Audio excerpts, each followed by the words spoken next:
6. Penutup. Majelis Hakim yang kami muliakan, penuntut umum yang kami hormati, serta hadirin sekalian. Sebelum kami mengakhiri nota pembelaan ini, perlu kiranya kami sampaikan segala sesuatu yang kami anggap penting dan perlu, agar kiranya Majelis Hakim dapat mengetahui latar belakang dan siapa sebenarnya yang duduk sebagai terdakwa di hadapan Majelis Hakim yang kami muliakan ini, yang saat ini sedang dituntut oleh penuntut umum telah melakukan tindak pidana korupsi sebagaimana dimaksud dalam pasal 12 huruf A Undang-Undang Tindak Pidana Korupsi. Gus Rijal, putra asli Kerinci, kelahiran 18 Agustus 1976, 43 tahun yang silam ini, adalah anggota Dewan Perwakilan Rakyat Daerah Provinsi Jambi 2 periode. Pria yang akrab disapa dengan Gus ini aktif di berbagai kegiatan sosial kemasyarakatan dan juga berkiprah di Partai Golkar Provinsi Jambi. Sebagai politisi Golkar, Gus Rijal adalah politisi yang cemerlang dan amanah, sehingga dipercaya untuk mewakili masyarakat Jambi sebagai anggota DPRD Provinsi Jambi selama 2 periode, yaitu periode tahun 2009-2014 dan 2014-2019, hingga akhirnya harus berhenti di hujung periode untuk menghadapi perkara yang sedang dijalaninya saat ini. Gus Rijal yang saat ini duduk di hadapan Majelis Hakim dalam posisi sebagai terdakwa ini adalah suami dari seorang istri yang bernama Maria Hastuti.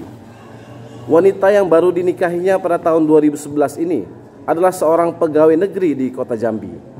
Dari pernikahan ini mereka dikaruniai sepasang anak, yaitu Ahmadau Aguste Komte, anak laki-laki berumur 7 tahun yang masih duduk di bangku sekolah dasar, dan Jingga Kanaka Guma, anak perempuan yang bersekolah di taman kanak-kanak. Mengenai latar belakang pendidikannya, kami memperoleh catatan bahwa Gus Rijal sebagian besar menjalani pendidikannya di Bandar Lampung dan terakhir meraih gelar sarjana di Padang, Sumatera Barat. Demikianlah sekelumit latar belakang kehidupan, perjalanan karir dan pendidikan Gus Rijal yang cukup cemerlang. Namun sayang karirnya saat ini harus terhenti sejenak karena harus menghadapi perkara yang sedang disidangkan saat ini. Gus Rijal sudah siap dengan konsekuensi hukum atas kesalahan yang dilakukannya. Gus Rijal juga telah siap menjalani hukuman penjara badan, siap diberhentikan dari partai yang selama ini menjadi rumah inspirasi dan aspirasi politiknya, yaitu Partai Golkar.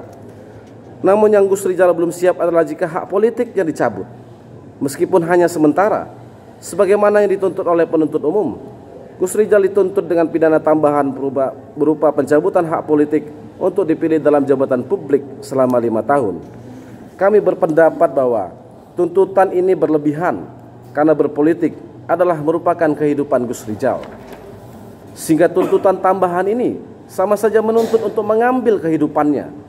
Oleh karena itu kami memohon agar Majelis Hakim tidak mengabulkan tuntutan tambahan tersebut. Sejujurnya kami ingin menyampaikan dalam persidangan yang mulia ini bahwa Gus Rijal sama sekali tidak mempermasalahkan tuntutan hukuman penuntut umum, sebab pada dasarnya Gus Rijal menyadari kesalahannya dan menyadari bahwa dirinya memang pantas untuk dihukum. Pembelaan ini tidak dimaksudkan untuk memohon pembebasan dari Majelis Hakim. Atas nama Gus Rijal, kami hanya mengharapkan agar Majelis Hakim dapat memutus lebih ringan dari yang dituntut oleh penuntut umum tanpa adanya pidana tambahan dan tanpa adanya denda, karena Gus Rijal sudah mengembalikan semua hadiah berupa uang yang pernah diterimanya kepada KPK. Gus Rijal sudah menyadari kesalahan yang diperbuatnya, dan oleh sebab itu Gus Rijal sudah pasrah menjalani hukuman yang akan diberikan.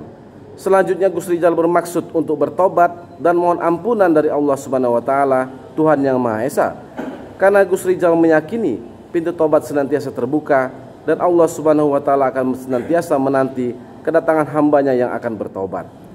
Majelis Hakim yang kami muliakan, penuntut umum yang kami hormati, serta hadirin sekalian, di setiap kali persidangan kami tidak pernah melihat istri Gus Rijal karena anak-anaknya yang masih kecil-kecil tidak dapat menghadiri persidangan ini.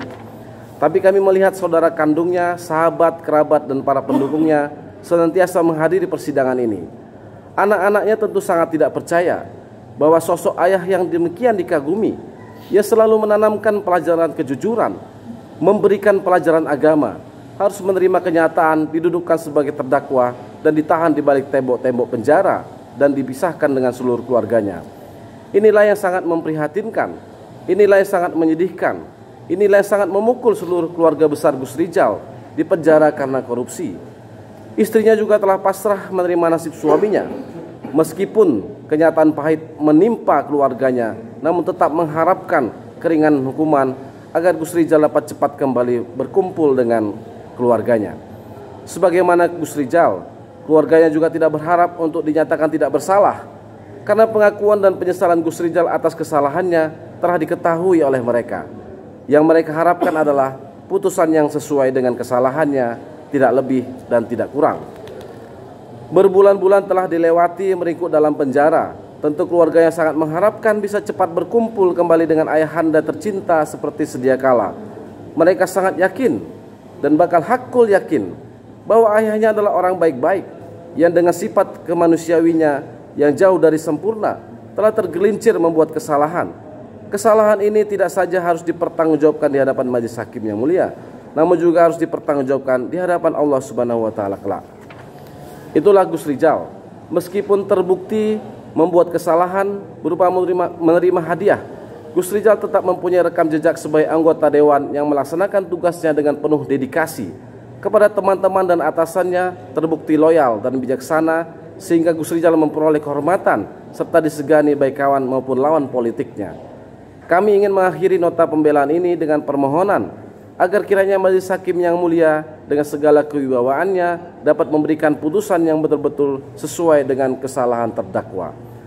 Semoga Allah Subhanahu wa taala, Tuhan yang Maha Esa, dapat memberikan bimbingan kepada majelis hakim yang mulia. Izinkan kami mengutip sebuah ayat suci Al-Qur'an, surat An-Nisa ayat 58. Wa iza hakamtum bainan nas antahkumu bil adli.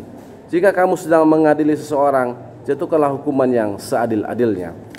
Berdasarkan semua hal yang kami uraikan di atas, maka dengan segala kerendahan hati, kami dari tim penasihat hukum terdakwa Gus Rijal memohon dengan hormat kepada Yang Mulia majelis hakim yang memeriksa dan mengadili perkara ini untuk memutus: 1.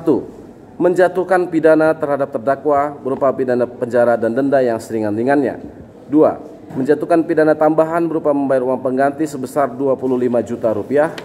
3. Memerintahkan kepada penuntut umum pada KPK untuk mengembalikan barang bukti milik terdakwa Gus Rijal yang disita dari terdakwa atau keluarganya. 4. Membebankan biaya perkara aku kepada negara.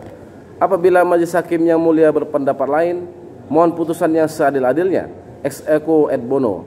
Demikianlah permohonan dan pembelaan kami sampaikan pada sidang hari ini, Senin tanggal 16 Maret 2020. Semoga majelis hakim mendapatkan bimbingan dan petunjuk dari Allah Subhanahu wa taala, Tuhan yang Maha Esa. Tim penasihat hukum Gus Rijal, Kantor Hukum Lubis Nasution dan Partner, Padli Nasution SHMH, saya sendiri ditandatangani. Asman Sibegariang di sebelah kiri saya ditandatangani. Anggi Purnama Harap di belakang saya ditandatangani, dan Julfikri Lubis ditandatangani.